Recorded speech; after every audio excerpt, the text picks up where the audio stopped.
turning to a tornado. Did you see it pick up the stuff off the floor? Where's that at? Where's that at? Have you ever imagined an entire city, home to more than 700,000 people, transformed from a bustling community into a scene of chaos within minutes? This is not a scene from a Hollywood disaster movie. This is Soledad, Atlántico, Colombia. And what happened here shocked the nation. On the afternoon of August 30th, life seemed ordinary in this Caribbean city. Markets were alive, children were playing, and workers were heading home for lunch. No one could have predicted that, in a matter of seconds, the sky would darken, the wind would roar, and a violent storm with the force of a tornado would strike without warning. Roofs began to fly like paper. Trees were torn from their roots. Power lines exploded in showers of sparks. Within minutes, streets turned into a nightmare of destruction. But this is more than just a storm. This is a story about survival, fear, and the terrifying unpredictability of nature. Stay with us as we uncover how one of Colombia's most crowded cities was brought to its knees in a single afternoon. To understand the scale of what happened in Soledad, we first need to know what kind of city this is. Soledad is not a small, quiet town. It is one of the largest municipalities in the Atlántico department, located right next to Barranquilla, one of Colombia's biggest metropolitan centers. With a population exceeding 700,000 residents, Soledad is a city that never truly sleeps. Its streets are packed with bustling markets, industrial zones, and vibrant neighborhoods. Small businesses line every corner, while schools and universities provide education for tens of thousands of young Colombians. The city plays a vital role in the Caribbean region, serving as a hub of commerce, culture, and daily life. But Soledad is also a city familiar with nature's wrath. The Caribbean climate often brings sudden downpours, thunderstorms, and gusty winds. Locals are used to power outages during the rainy season or flooded streets after heavy showers. These challenges, while inconvenient, had become part of life. Yet no one expected what came on August 30th. This was not just another seasonal storm. This was an event powerful enough to tear apart infrastructure, endanger lives, and expose the vulnerabilities of a rapidly growing city. To grasp the true impact of this disaster, we must see Soledad for what it is: a vibrant but fragile urban giant, standing at the mercy of an increasingly unpredictable climate. The storm struck with terrifying speed and fury. At around 12:30 in the afternoon, the skies over Soledad darkened unnaturally fast. Winds began to howl, rattling windows and slamming doors shut. Then, almost without warning, the storm descended on neighborhoods like Los Moris and Vélez Estadio with a violence no one had ever witnessed before. Roofs were torn off homes as if they were made of cardboard. Sheets of corrugated metal flew through the air like deadly weapons. Trees that had stood for decades were ripped from their roots and hurled onto streets and vehicles. Residents later described the noise as a combination of a jet engine and an earthquake, an unrelenting roar that shook the city to its core. Electric poles snapped like matchsticks. Transformers exploded, sending showers of sparks across entire blocks. Fear spread as quickly as the storm itself, with families scrambling for safety, clutching children and praying that the walls of their homes would hold. The storm packed the strength of an F1 tornado, with wind gusts reaching nearly 60 kilometers per hour.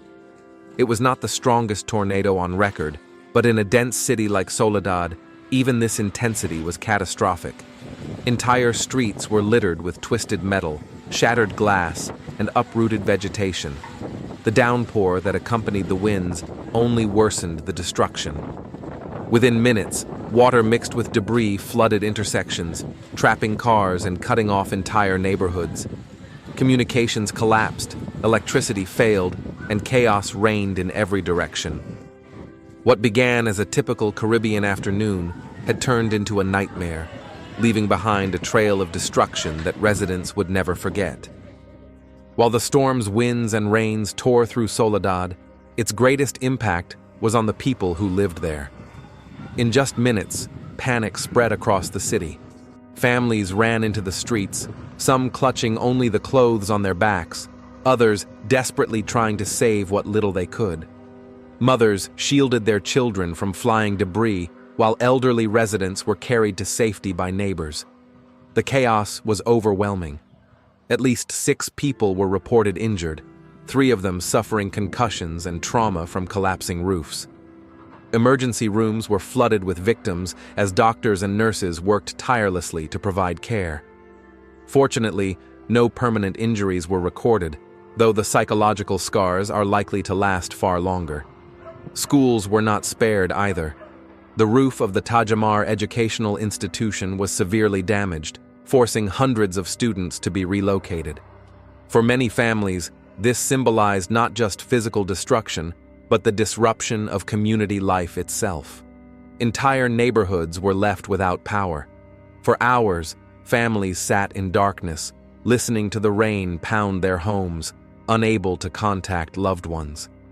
The sudden collapse of communications left many people terrified, unsure whether help was coming. Beyond the material damage, the storm revealed how vulnerable Soledad truly is. Rapid urban growth had left many homes poorly built and unable to withstand such forces. What began as a natural disaster quickly became a social crisis, with fear, displacement, and uncertainty gripping thousands of lives. This was not just about broken walls and fallen trees. It was about broken routines, shaken confidence, and the fragility of life in the face of nature's fury. Meteorologists later explained that what struck Soledad was classified as an F1 tornado, a relatively weak category compared to the massive twisters seen in North America. Yet context matters.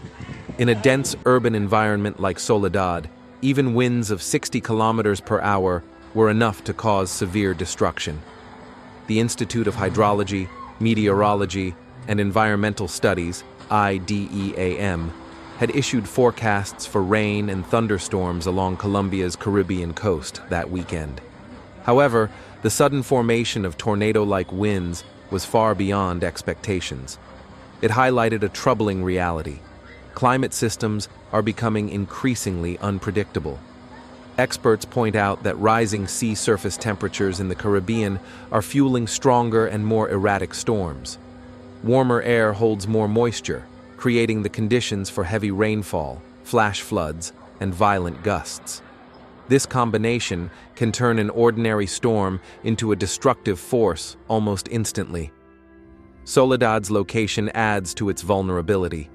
Positioned near the coast, it sits at the intersection of humid Caribbean winds and shifting pressure systems.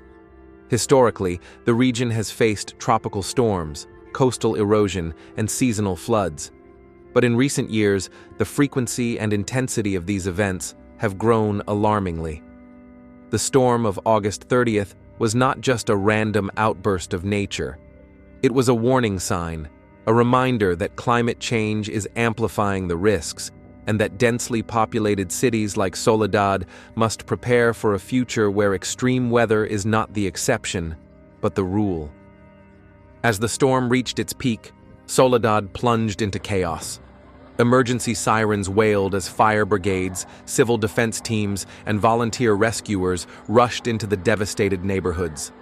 Streets once filled with market stalls and school children now resembled a battlefield, strewn with twisted debris and flooded with water. The mayor of Soledad wasted no time. Within minutes of the disaster, emergency protocols were activated. Hospitals were ordered to prepare for mass casualties, while the city's Disaster Risk Committee convened in an urgent session. Across radio channels and loudspeakers, authorities pleaded for calm, assuring residents that rescue operations were underway. Still, fear and uncertainty dominated. Entire families huddled in darkened rooms, listening to the unrelenting thunder. In some neighborhoods, residents formed human chains to wade through chest-deep water and rescue the elderly or children trapped inside homes. Volunteers used makeshift rafts to deliver supplies to areas cut off by flooding. Doctors worked around the clock in overcrowded emergency rooms. One physician recalled, The injuries were not only physical. People were in shock, trembling, unable to process what had happened. The storm's relentlessness made rescue efforts dangerous. Exploding transformers forced crews to retreat. Debris-driven winds threatened even the rescuers themselves. Yet, despite the risks, teams pressed forward, saving lives one by one. In the midst of destruction, moments of solidarity shone through. Strangers sheltered together, sharing candles, food, and comfort. Local churches opened their doors to displaced families.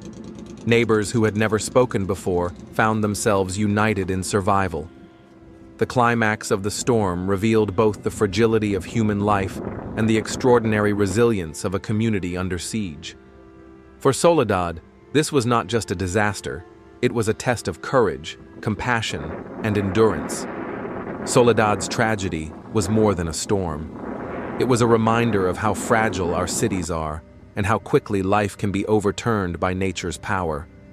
Yet, within the darkness, there was also light. Neighbors helping neighbors, strangers becoming family, and a community proving its strength. The storm of August 30th will be remembered not just for the destruction it caused, but for the resilience it revealed. May Soledad rise again, stronger than before. And may we all remember, in the face of climate change, preparedness and solidarity are our greatest shields.